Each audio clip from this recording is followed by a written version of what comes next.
Si un día el hombre coloniza Marte, una de las primeras cosas que hará será abrir una cafetería. Es una de las bebidas más complejas del mundo. $2 por una taza de café. 1 céntimo va para el caficultor. Cultivado en montaña.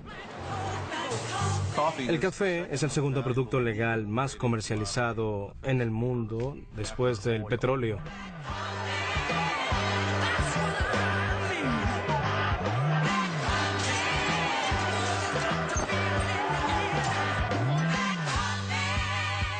El café negro tiene el color de la gente que enriquece a su dueño. Es una semilla pequeña que tiene un enorme impacto político, social y económico en las personas.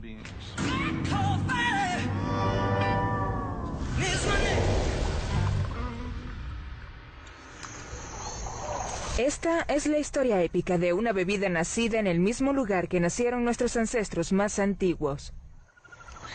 Durante la siguiente hora, veremos cómo el café nace de la antigüedad y se convierte en un medio oscuro para la evolución de la vida social, sexual, económica y política, fomentando lo mejor y lo peor de nuestra civilización.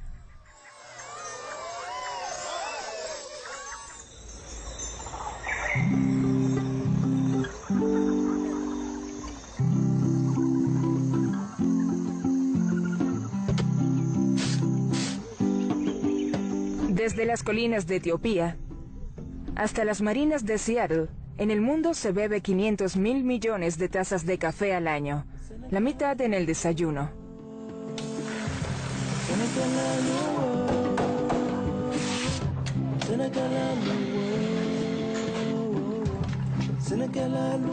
Cada mañana, en todo el planeta, cada persona prepara café de su forma favorita.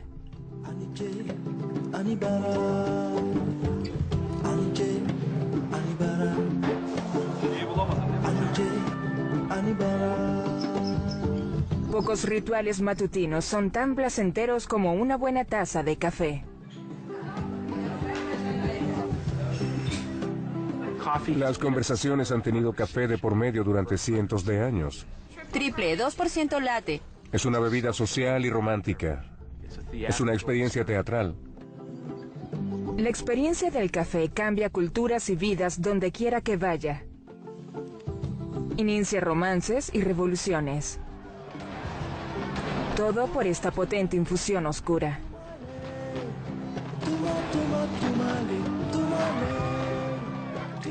Es negro y aclara nuestro cerebro.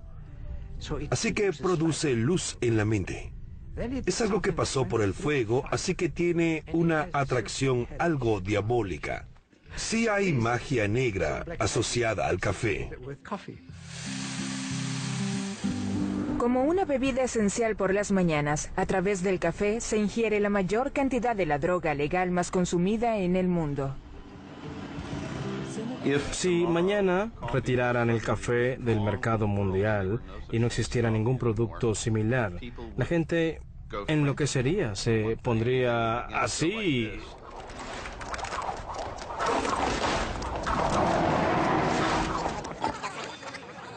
Desde la semilla hasta la taza, más de 25 millones de personas viven en parte del café.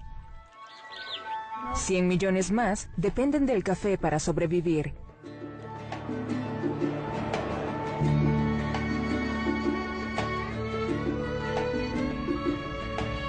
La historia del café comienza con un grano verde escondido de la cereza roja del cafeto. Algunos dicen que es mágico, otros que es maléfico. Pero sin importar lo custodiado que ha estado, ni los reyes, ni los comerciantes, ni los sacerdotes pudieron evitar que se esparciera por el mundo. Pues tarde o temprano, todos son seducidos por el grano irresistible.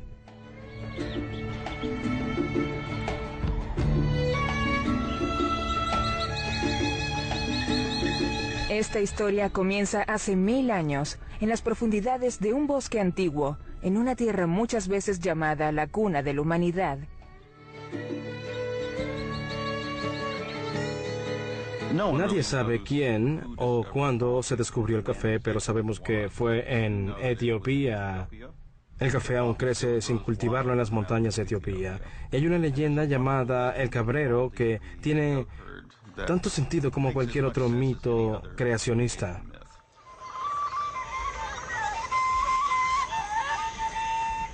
Un cabrero llamado Caldi inventaba canciones todo el día, mientras veía a sus cabras buscando comida. Al final del día, las llamaba con su flauta para que lo siguieran.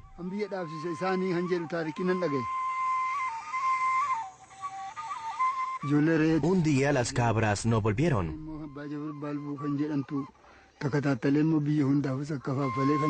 Caldi volvió a tocar su flauta.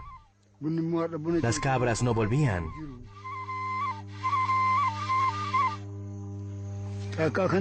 Confundido y cansado, fue a buscarlas.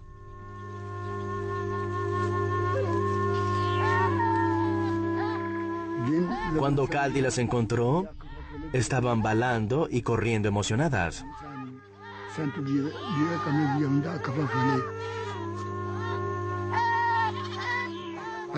Las observó y se dio cuenta de que las cabras masticaban las hojas y los frutos de un árbol que nunca había visto. Pensó que era la causa de la situación.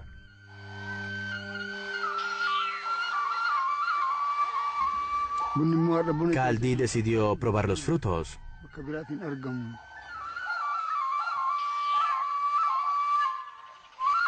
De repente sintió emoción y una gran energía. Comenzó a bailar y a cantar y le dieron ganas de escribirle poesías a su novia. Supuestamente así se descubrió el café.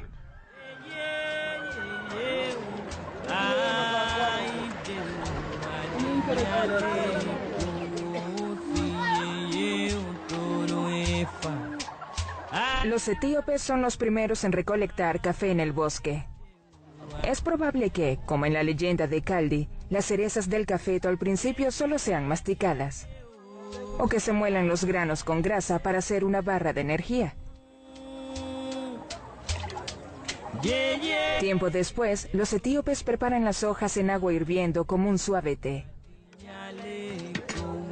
Fue en el siglo XV cuando alguien, quizá por accidente, tuesta los granos y descubre su delicioso aroma. Lo muelen y preparan una potente bebida. El café. Todo etíope sabe que el café nació en Etiopía. Los etíopes están orgullosos de su café, no solo en las zonas de cultivo. Los etíopes beben café por la mañana como algo prestigioso. En la casa de cualquier etíope preparan café antes de cualquier comida.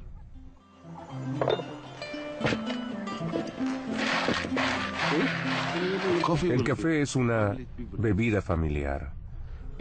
Une a los amigos y a las familias.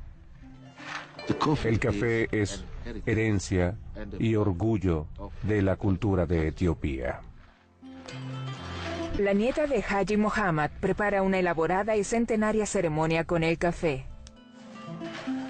Solo las mujeres de la casa pueden tostar los granos.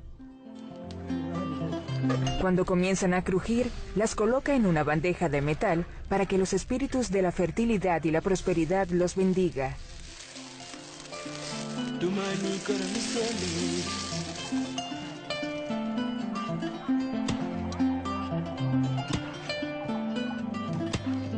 La ceremonia conmemora el viaje de 3 jeques que se adentraron en tierras salvajes en su búsqueda de Dios. Dicen que cuando iban a morir de hambre, Dios se les apareció y les dijo que tostaran granos de café para alimentarse. Se hacen 3 servicios de café para honrar a los 3 jeques. La primera ronda se llama Abel, luego Tona y finalmente Baraka, que significa la bendición.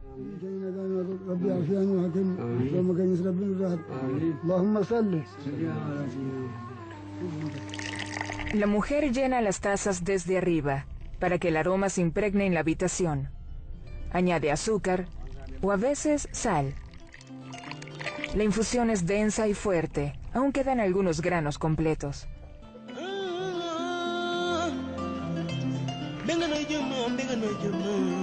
Primero es servido al de mayor edad.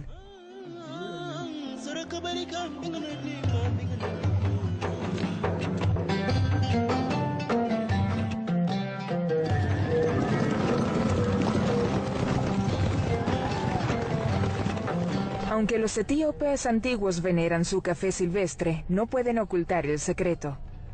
Es solo cuestión de tiempo para que los traidores lleven granos de café al puerto árabe de Moca. Allí, los árabes comienzan el primer cultivo conocido de café, en las montañas de Yemen.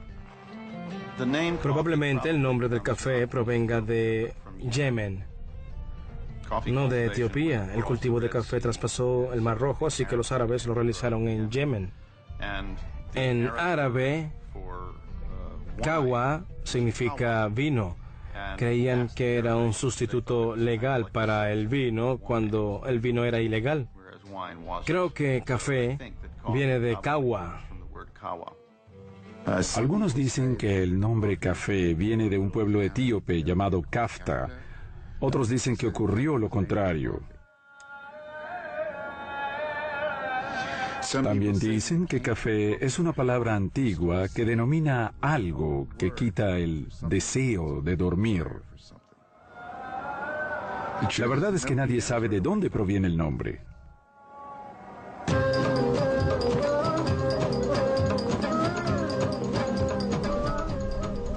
Los sufíes pueden realizar sus ritos de veneración gracias al control sobre el deseo de dormir. La vigorizante poción mejora sus trances mientras buscan la fusión con lo divino. Pronto, la infusión negra pasa de templo a templo como una bebida ceremonial sagrada. El café llegó a la sociedad árabe a través de los sufíes. Ellos eran de esas tierras. Tenían diferentes tipos de trabajos y se reunían para rezar. Luego volvían al trabajo y así seguían. Se llevaron la tecnología del café.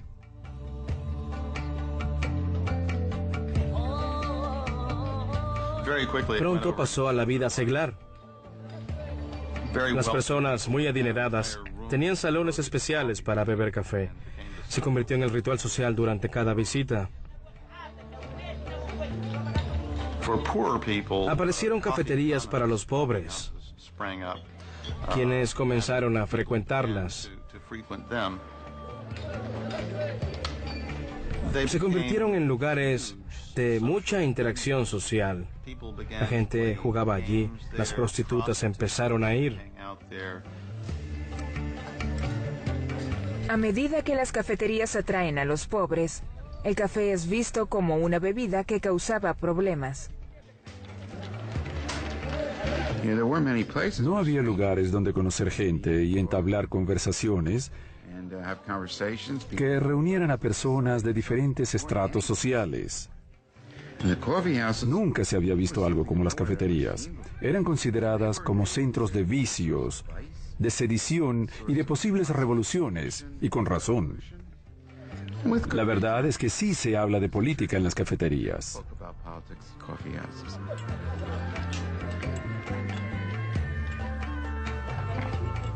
En 1511, el gobernador de Macao, Khair Beg, supo que la gente cometía actos lascivos y cosas terribles en las cafeterías, pero se molestó porque lo criticaban y se burlaban de él. Creaban versos satíricos sobre él. Así que decidió prohibir las cafeterías. Las personas se reunían, conocían a otras personas, se volvían traidores. Pero lo peor era que bebían café, una droga, un estupefaciente. El Corán prohíbe el uso de estupefacientes. Es un asunto serio en el Islam. De hecho, se castiga con la muerte.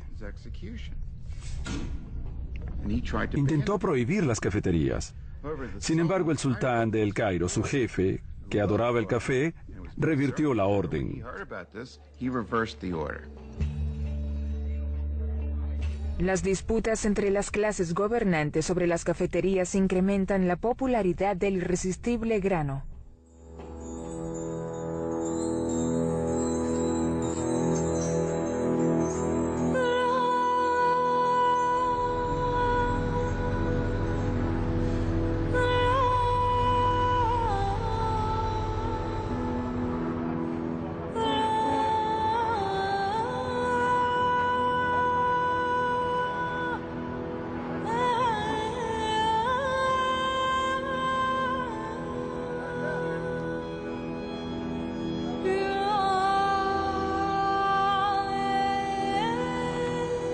Los turcos conquistan el mundo árabe y heredan el café y su cultura. Rápidamente, el café ocupa un lugar en las vidas de la gente.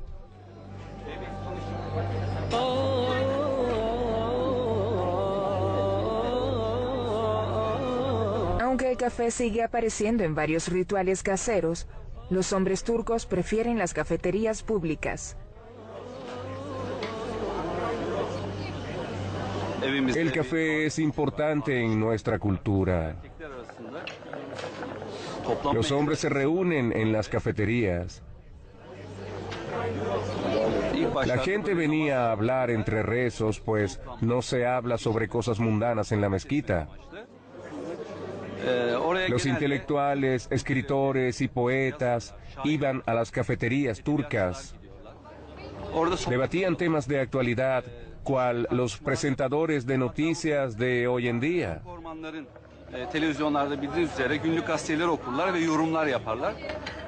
En las cafeterías se intercambiaba conocimiento. Las cafeterías son muy importantes para la comunicación entre personas y el café es primordial para ello.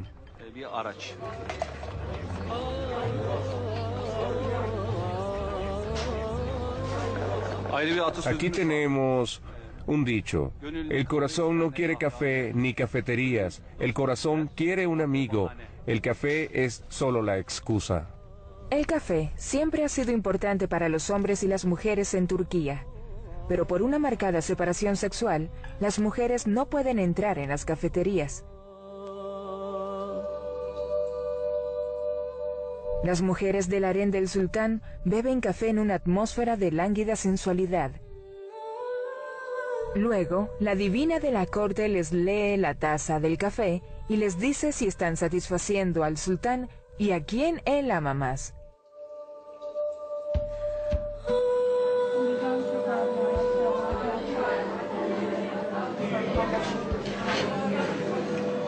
Hoy en día, una joven puede pedir que le lean el futuro en la taza de su café.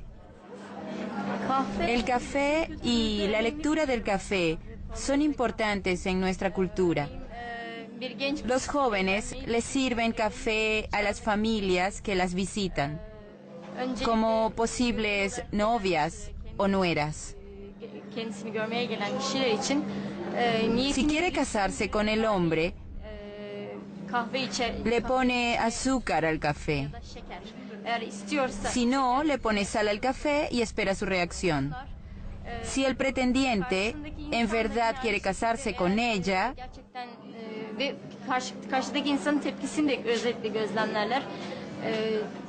se toma todo el café y no le presta atención al mal sabor.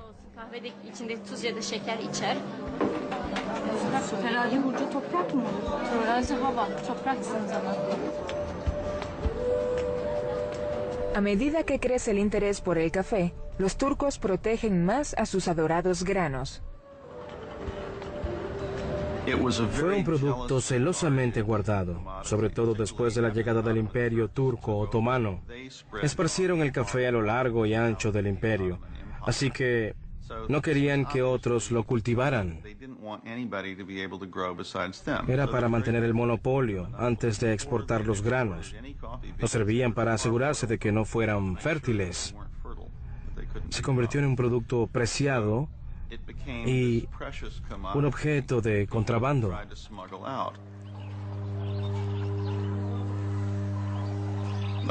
Eventualmente, un indio llamado Baba Budán, probablemente sea cierto, adhirió varias semillas a su estómago debajo de la ropa, las sacó de contrabando y las sembró en la India.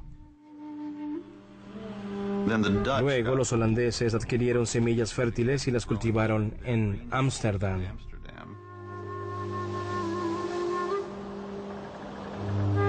Los holandeses transportan el cafeto desde Holanda hasta su colonia en Java. Ahí esclavizan a los nativos para que cultiven café. Para 1683, los granos de moca y java son los más buscados y el café se dispone a conquistar Europa, junto con los ejércitos del sultán. Sucedió durante la invasión de un sultán árabe a Viena, quien, con un gran ejército, se disponía a conquistar el occidente. Llegó a las puertas de Viena, había rodeado la ciudad y estaba a punto de conquistarla.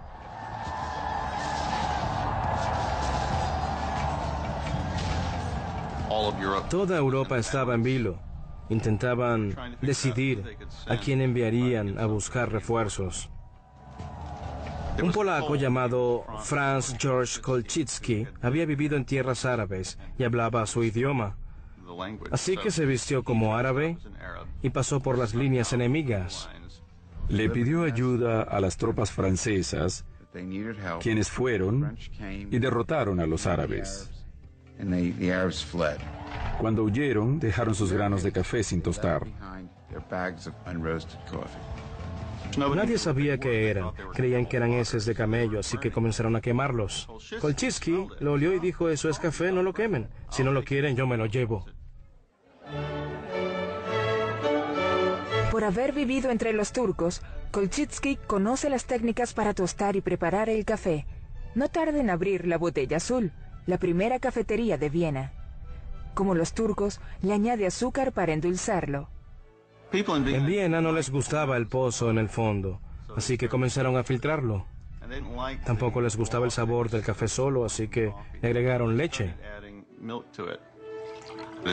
Así lo tomamos hoy en día. Salud. Salud. Este es un libro que perteneció a Isaac Newton. Con algo tan genial, hay mucho por preguntar. ¿Sabes quién fue Isaac Newton? ¿Fue quien dijo todo lo que sube tiene que bajar?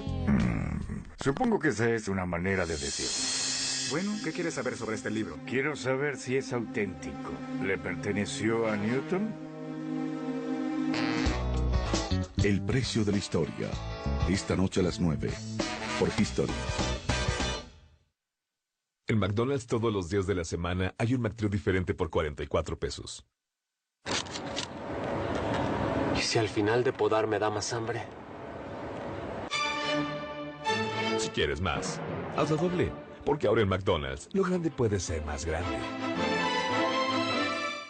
Hemos fracasado una y otra vez. Ya nadie se deja engañar porque siempre con Best Day lo que ven es lo que pagan. Y miren lo que viene. Acapulco desde 30 pesos. O esta otra para irse a Cancún desde 34 pesos. Pero esta oferta ya es demasiado. Las Vegas desde 33 pesos al mes. Y todas pueden pagar a mensualidades sin intereses con tarjetas de crédito participantes. ¡Pues tenemos que hacer algo! ¡Irnos con Best Day de vacaciones! Mejor aún, yo tengo un plan.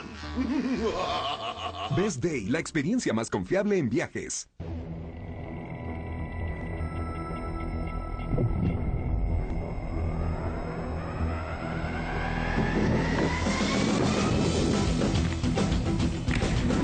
Los Juegos Olímpicos London 2012, totalmente en vivo por Terra, velos como nunca antes.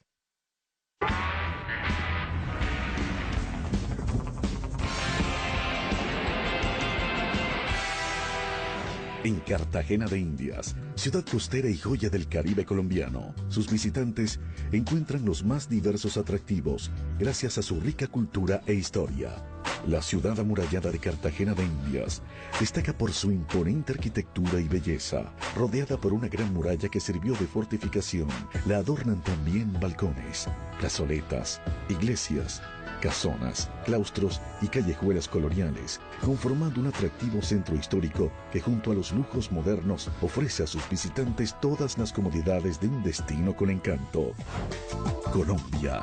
El riesgo es que te quieras quedar.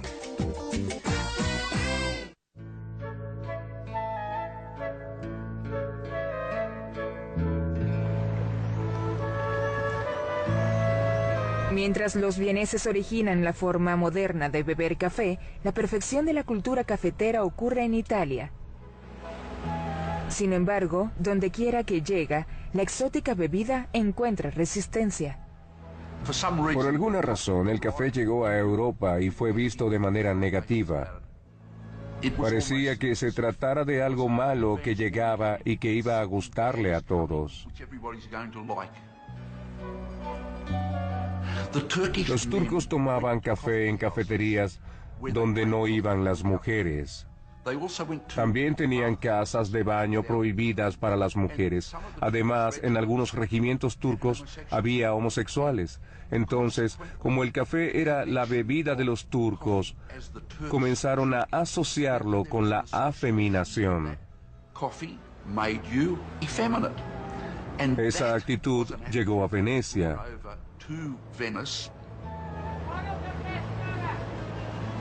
Fueron muchas cosas que la gente creía debido a que el mundo musulmán estaba cerrado al occidente.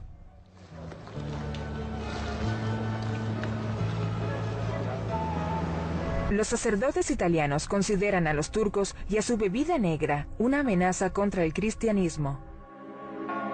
Le pidieron a Clemente VIII que prohibiera la práctica musulmana de beber café. Pero cuando el Papa lo prueba, le parece tan delicioso que decide bautizarlo.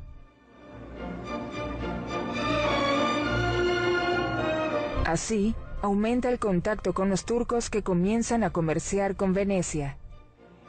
Venecia ofrecía varios productos y los turcos, café.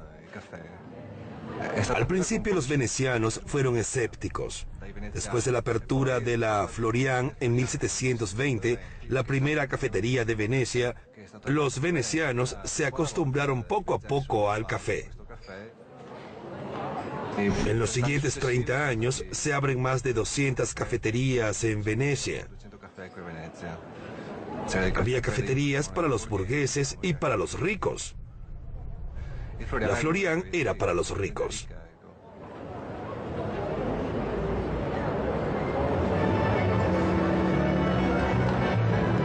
Aunque a los venecianos les gustaba el café, mantenían sus distancias con los turcos y los demás extranjeros. El café La Avena de la Plaza San Marcos era muy conocido en el siglo XVIII porque en esa época los venecianos no querían a los extranjeros. El La Avena era la cafetería de los extranjeros y los venecianos no venían aquí sino al lado opuesto, a la Florian. Así que el La Avena era el punto de encuentro de los turistas de la época.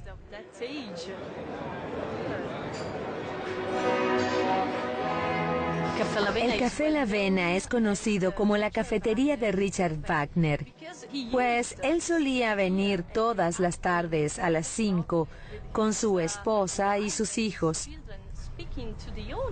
y se sentaban a hablar con Carlo La Avena, mi bisabuelo. Aquí se sentaba en la galería superior, donde componía Tristán e Isolda o el segundo acto de Parsifal. Se reunía con otros músicos y tenían una especie de club de músicos en esta cafetería.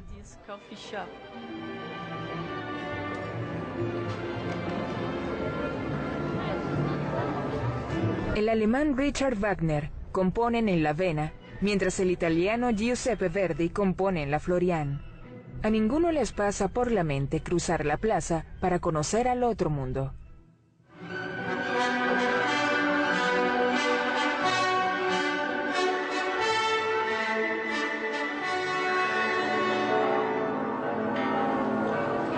Mientras Wagner y Verdi batallan musicalmente, otros sueñan con el amor y el café es su elixir.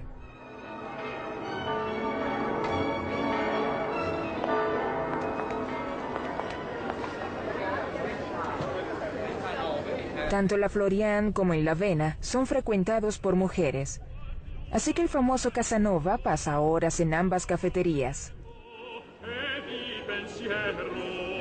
Por ser uno de los pocos venecianos que buscan romances en ambos lados de la plaza, lo conmemoran con un café que lleva su nombre.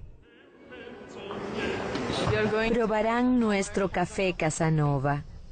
Esta es la receta secreta con las especias y este es el expreso. Vamos a mezclarlos.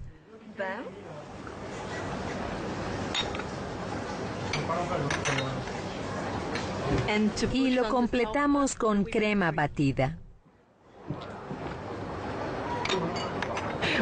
Se llama Casanova porque es una receta antigua y tomamos las especias del siglo XVIII. Si pruebas este café, la mezcla es increíble. Los italianos adoran el café y han enriquecido la cultura cafetera del mundo.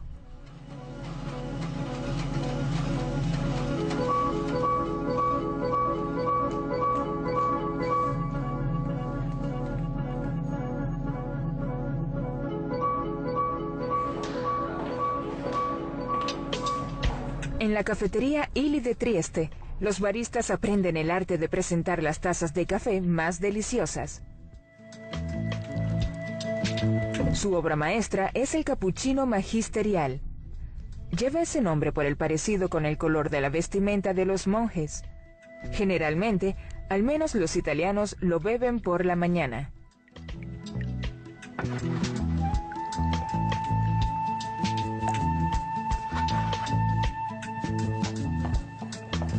Ernesto Illy, el abuelo del café italiano, sabe cuán lejos han llegado desde los métodos antiguos de preparación.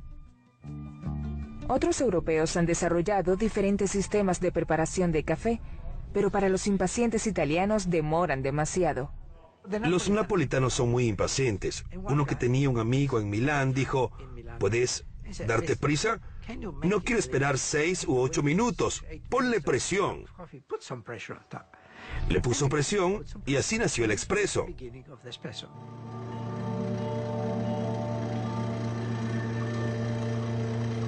El expreso es fuerte en sabor, aroma y textura, pero no tiene mucha cafeína. No da tiempo de extraer toda la cafeína. El arte del expreso está en dejar de extraer cuando todo lo bueno está en la taza y lo malo fuera de ella. Aproximadamente en 1,5 onzas. Por eso se sirve en una taza pequeña, pues la tentación de agregarle agua para llenar una taza más grande podría arruinar un expreso perfecto.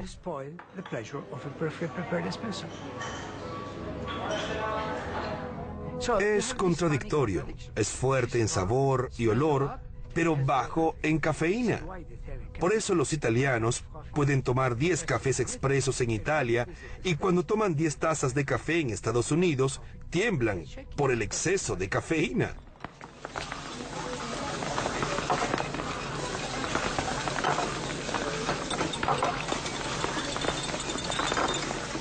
Si quieres estimular tu cuerpo, darle energía, tomas efedrina, pero no te relajas. Si quieres relajarte, tomas una copa de vino, pero pierdes energía.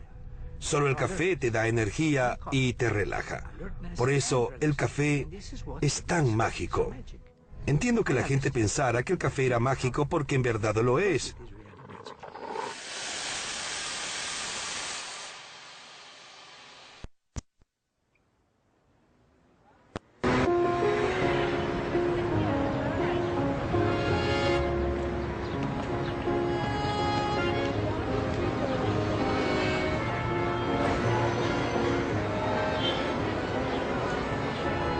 Las cafeterías siempre han sido lugares de encuentro de artistas e intelectuales. un lugar para darle expresión a erupciones de imaginación e ideas inspiradas en la cafeína. El novelista francés Balzac escribió sobre el café: mientras bebía sus rutinarias 40 tazas, las chispas llegan al cerebro. Y la caballería de las comparaciones se despliega con magnífico galope. Estamos en el medio del Triángulo Dorado. El café de flor a mi izquierda, famoso por la visita de escritores y estrellas de cine. Aquí está el Dumago, otro café literario lleno de escritores y filósofos. Detrás de mí está el Brasserie Libre, especializado en políticos, jefes de Estado y estrellas de cine. Los franceses ahora son famosos por su café, pero tardaron un poco. En los años 1600, el sultán turco, que era embajador en París, causó una locura por todas las cosas árabes. Los franceses usaban especies de turbantes, se acostaban y se sentaban en cojines y bebían café. Así que el café invadió París.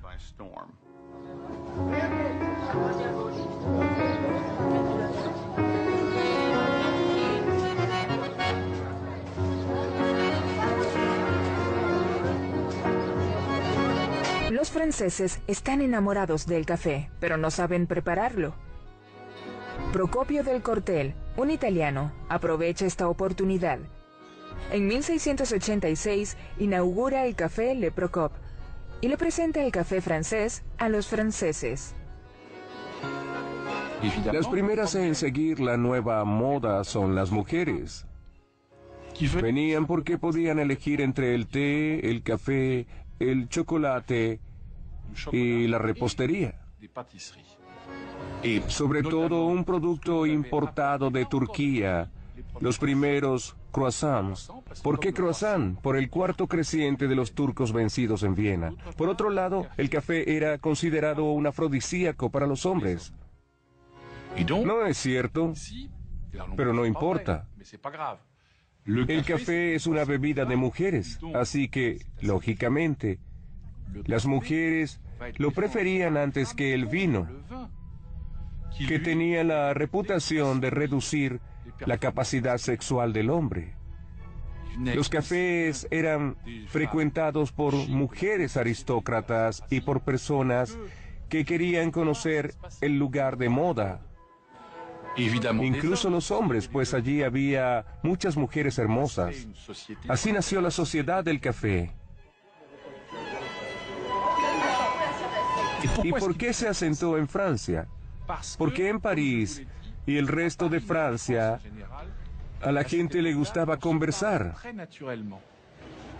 La conversación marcó el éxito del café.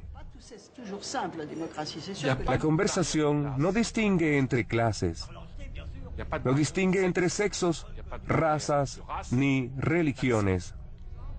Era algo inédito. Desde los primeros días de Le Procop, los franceses se han reunido en cafés para discutir y debatir. Il y a des mecs qui ont besoin d'un espace vital où ils font. Parce que plus on a d'espace vital, plus on consomme et plus on fait de la merde. Et c'est peut-être comme ça que les problèmes se régleront. On peut dire, par exemple, La conversación se convierte en un arte, ahora que el café reemplaza al vino y a la cerveza. Todos bebían. Los hombres, las mujeres, la alta sociedad, los pobres. Bebían mucho. En Alemania, Holanda e Inglaterra bebían aún más.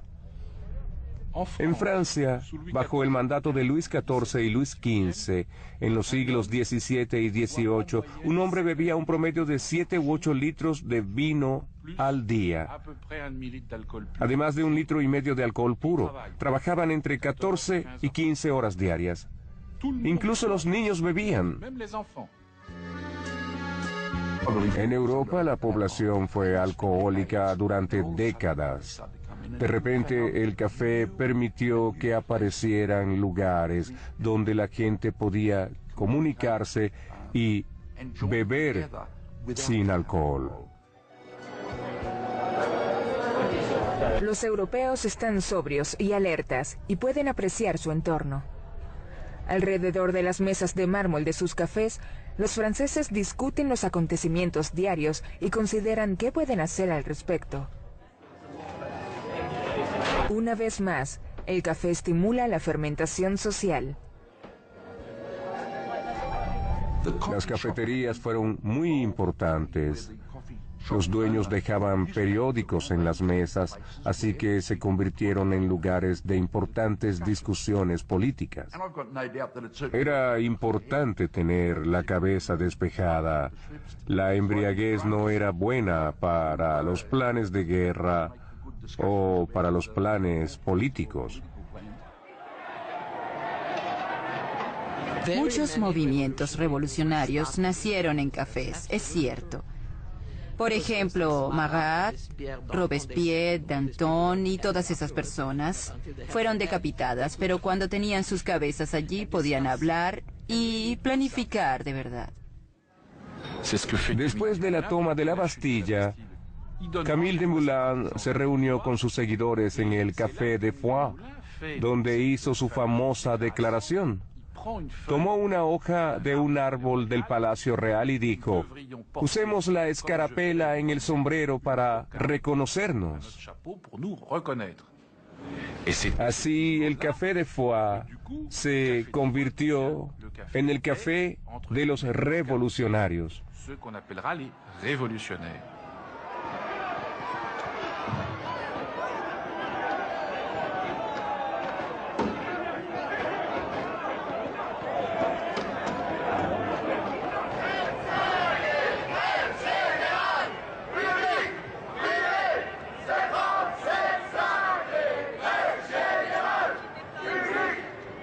La tradición revolucionaria de los cafés vive en los ideales, la pasión y la intensidad de las nuevas generaciones, así como la tradición de los cafés como escenarios de grandes romances.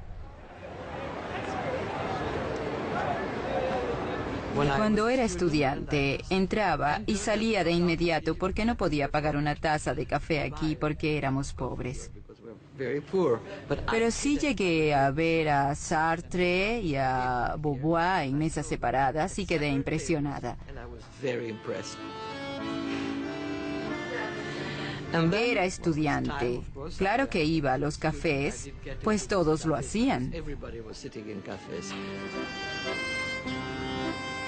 Los cafés son como teatros con vida. Se va a un café a ver, a ser vista, a buscar una mujer o un hombre, según tus gustos. Es parte de esta tradición, a ir al baño, a comprar cigarrillos si fumas, si aún fumas, a estar rodeada de gente. En una sociedad tan cerrada como la nuestra, puedes entablar una conversación en un café. O incluso comenzar una especie de relación después de hablar. Se puede hacer. No es grosero hablar con alguien, conocerlo y tal vez comenzar una historia de amor.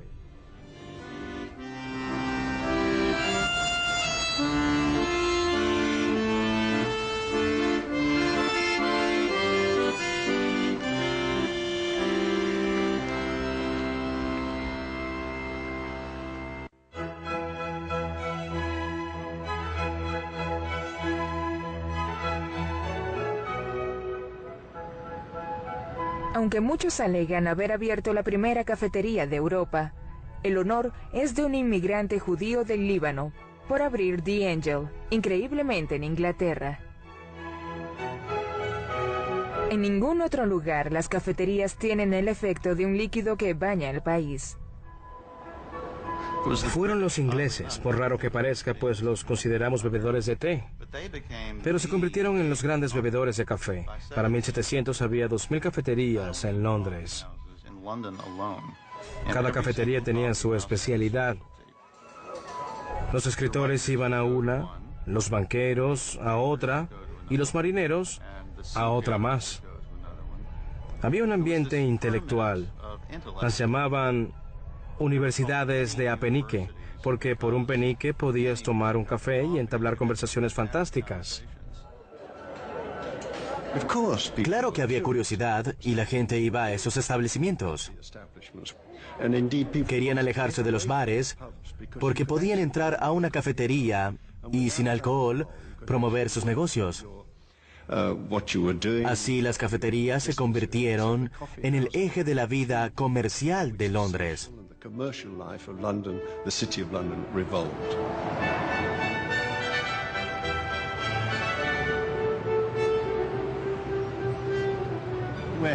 Estamos en el corazón de Londres.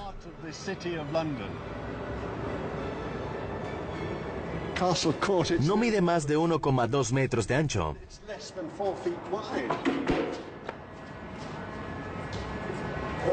De repente la atmósfera te transporta a hace 300 años.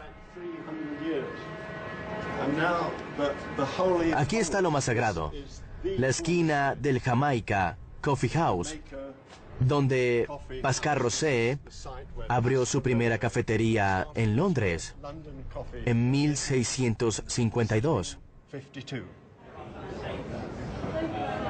Pascal Rosset entró a este negocio por su jefe, quien tenía conexiones en Turquía.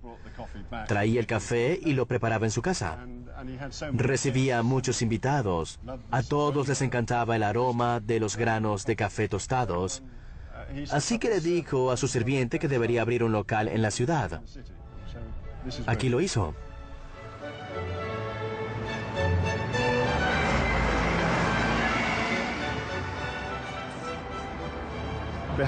Detrás tenemos la antigua Bolsa de Londres, establecida en el siglo XVI.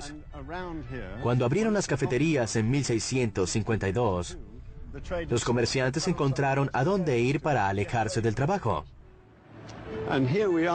Esto es Change Alley, un lugar muy importante para las cafeterías de Londres. Fue aquí donde Jonathan abrió su local para que los corredores fueran de la casa de bolsa a tomar café en la mañana, trabajaran, volvieran para almorzar y fueran a pasarla bien en la tarde. Las cafeterías de Londres dan pie a muchos negocios y muchas costumbres importantes. El Tatler, una de las primeras revistas de Londres, comienza como un panfleto que reporta los rumores y los debates más progresistas escuchados en las cafeterías. Se dice que la tradición de dar propinas se originó en las cafeterías, donde los clientes arrojan dinero en un frasco etiquetado para asegurar la prontitud. La compañía aseguradora de Edward Lloyd's comienza como una cafetería en la calle Lombard, donde van marineros y comerciantes. Dicen que la aseguradora Lloyd's of London nace porque es allí donde llegaban los capitanes de los barcos con reportes sobre cuándo llegaban y con qué carga. Era el lugar donde se intercambiaba esa información y donde se podían firmar contratos de seguros. Cuando Lloyd's Insurance se muda del área de la antigua Bolsa de Londres, construyen esta linda fachada para ver el nuevo edificio. Luego construyeron la estructura moderna que está a mis espaldas, lo que hoy conocemos como Lloyd's of London.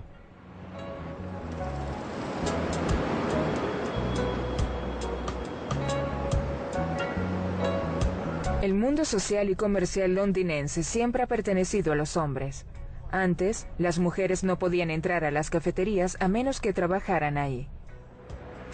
Como en París, las mujeres londinenses del siglo XVII asocian el café con el sexo. Pero a diferencia de las parisinas, las británicas excluidas de las cafeterías tienen una idea distinta. Existía la idea de que el café era malo para el sexo, de que afectaba el desempeño sexual del hombre. Estas ideas fueron interpretadas y mal interpretadas donde quiera que aparecían. Así que cuando el café llegó a Inglaterra, recuerda que era un país muy rico en esa época, se creía que era malo para la actividad sexual. Se puede apreciar en el primer panfleto publicado por las damas de Londres en forma de queja. Entre otras cosas decía, cuando nuestros galanes llegan a casa, solo tienen húmedas las narices, solo tienen duras las articulaciones y solo permanecen erguidas las orejas. Eran muy graciosas. Los hombres publicaron una respuesta en la que decían que no era cierto, que el café añadía una esencia espiritual al esperma y los convertía en mejores amantes.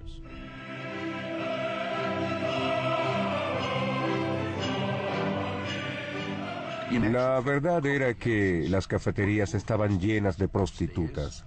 Las mujeres se quejaban porque los esposos se acostaban con Catherine, se tomaban una taza de café y cuando llegaban a sus casas y las mujeres querían relaciones sexuales les decían, lo siento, me tomé un café.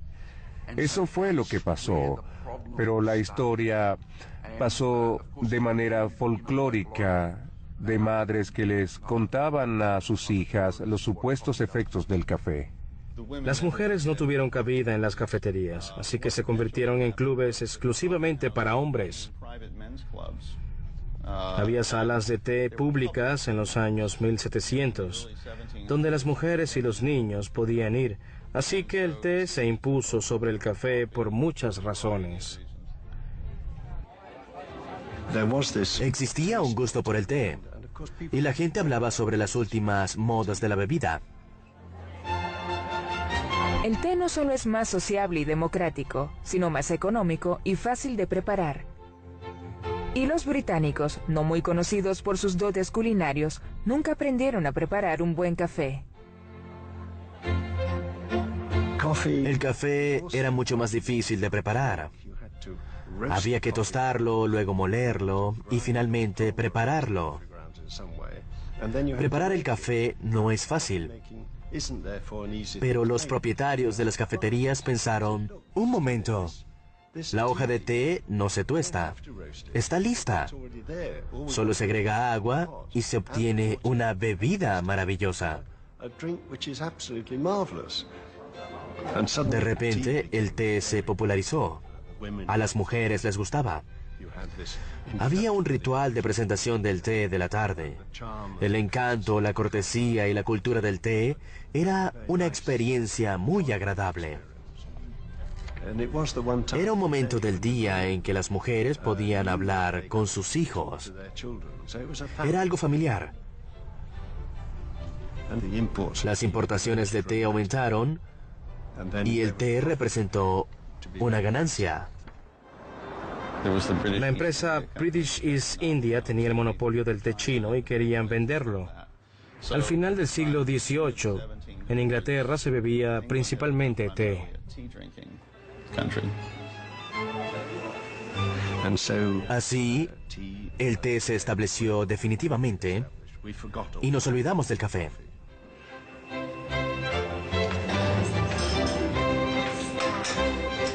Hasta hace poco, un inglés bebía en promedio la misma cantidad de tazas de café en un año que un italiano en 2 días. Durante el resto del día, es hora del té. Qué placentero es preparar el té y qué placentero es tomarlo. Néctar. Mientras la popularidad del té crece en Inglaterra, lo mismo pasa con el café en Europa. En 1700, los europeos consumen 225.000 kilos de café. 100 años después, el consumo llegó a 45 millones. Y los franceses buscan expandir sus ventas. La oportunidad llega cuando un joven teniente francés enamora a una dama de la realeza. El teniente de Coulieu obtuvo un cafeto propiedad del rey después de seducir a una de sus amantes. Ella le dio la planta.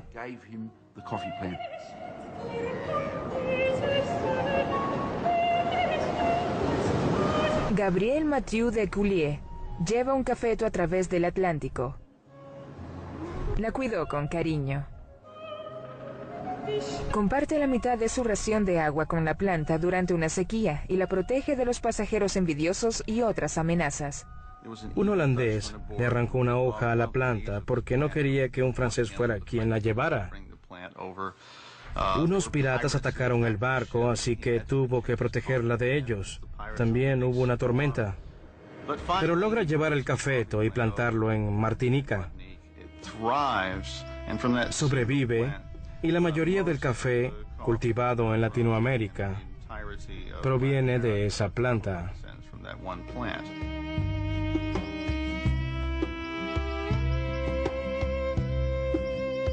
Pero tal como el deseo por el café estimula la era de la razón en la democracia, impone el colonialismo en América. Los franceses, como otros europeos, instalan plantaciones con esclavos para cultivar el preciado grano.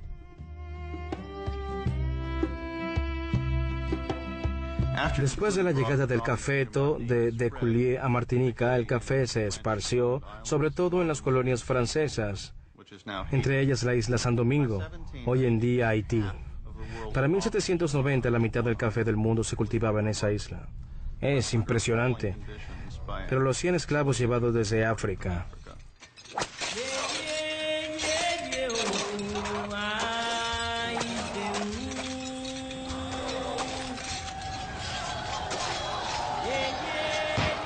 En 1791 se rebelaron.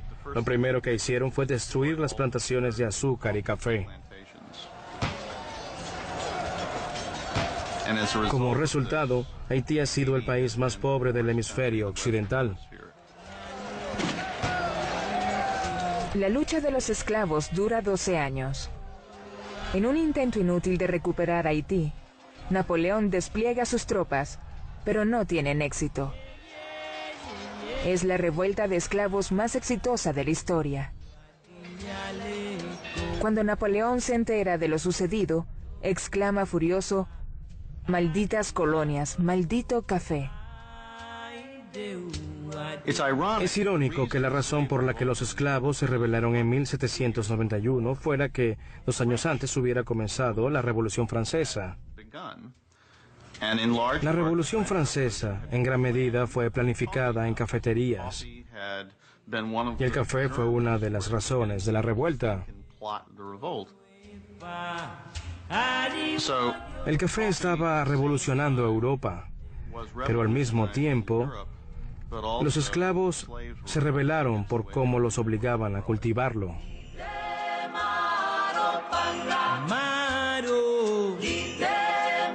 Donde quiera que se ha introducido, el café ha producido revoluciones o cambios.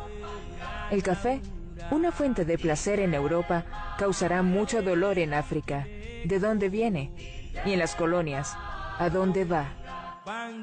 El irresistible grano está a punto de incendiarse al otro lado del océano y transformará las economías, la ecología y las políticas del continente americano.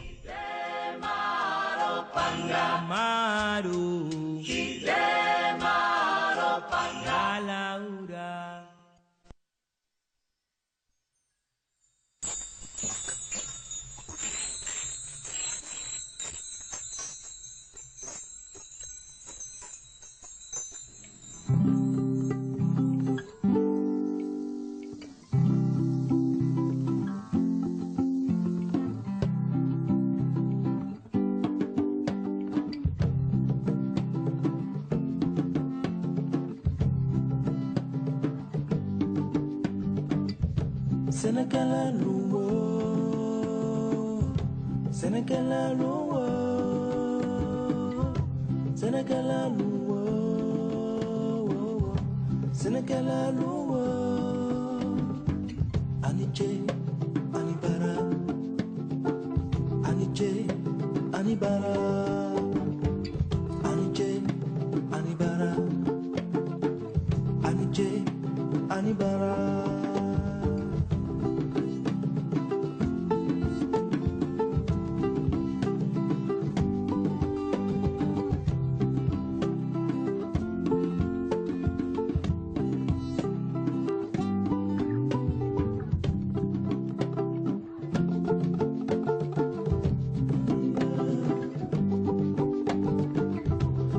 que la luna